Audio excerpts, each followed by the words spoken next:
worshiping, fasting, and praising my Heavenly Father. No one else is worthy worshiping in this world except our Heavenly Father. Satan, the devil, persuaded me to worship him over everything in the kingdom of darkness. But I said no, for it is written, thou shalt not worship no one else except the Heavenly Father.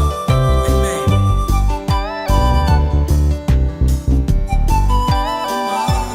Almighty God, Almighty God, Almighty God, Almighty God, Almighty God, Almighty God.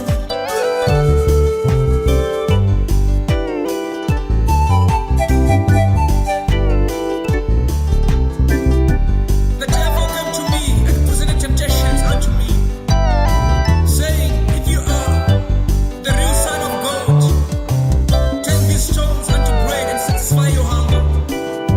But I said, no, for it is written, man shall not live by bread alone, but by every word that proceeds from the mouth of our Heavenly Father.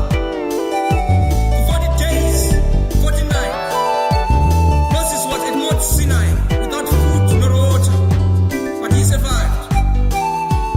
40 days, 40 nights, Elijah was in the wilderness without food nor water, but he survived.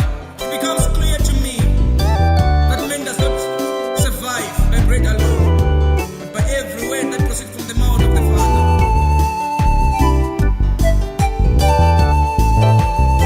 Men survive by the word of God. In the beginning, my Father said, let there be light, and there was light. Let there be life, and there was life. For He is Jehovah, the provider of everything. Amen.